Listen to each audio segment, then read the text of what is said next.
لأن هذا العالم لا يعترف بالحق، يجبر فقط على وجودك بقوتك، مش بالحق. فلسطين مش عندها حق؟ الشعب الفلسطيني هو صاحب فلسطين؟ هذا حق يعترفوا به؟ ما يعترفوا به. من اللي باقي فلسطين؟ الأقوى الذي قادر يدفن فلسطين أحياء، هذا هو اللي باقي. ما تقولوش والله حق، الشعوب عند الحق في تقرير مصيرها، هذه بديهية، لكن من يطبقها؟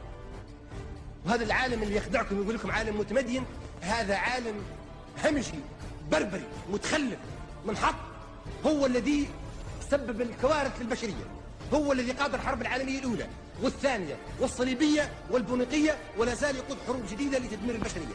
من الذي قتل عشرات الملايين من البشر في الحروب الماضية؟ هذا العالم الذي يدعي التمدن، هذا عالم متخلف.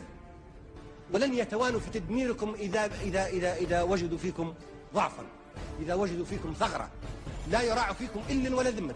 ولن ترضى عنكم اليهود ولا النصارى حتى تتبع ملتهم، مش ممكن يرضوا عنكم.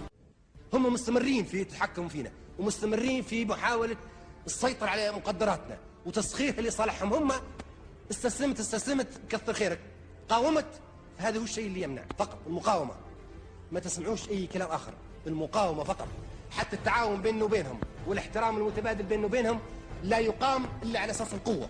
إذا كانت هذه الأمة قوية وتلحق بهم الضرر وقادرة أن ترد الصاعصاعين ويدها طويلة، عندئذ يجلسوا معنا على مائدة المفاوضات ويجعل الحدود لمطامحهم التوسعية. عندئذ يقام التعاون بيننا وبينهم والاحترام المتبادل. أما تعاون بين قوي وضعيف، احترام بين قوي وضعيف، بين محتاج وغني، لا يمكن أن يكون.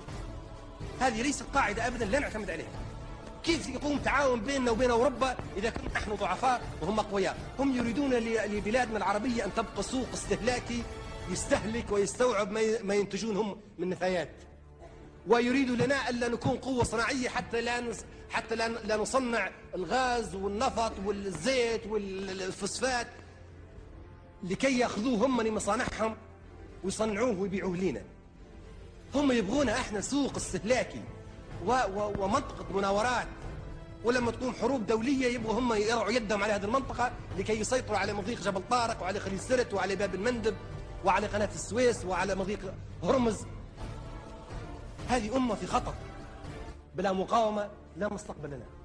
يجب يجدوا فيكم غلظة، يجدوا فيكم قوة.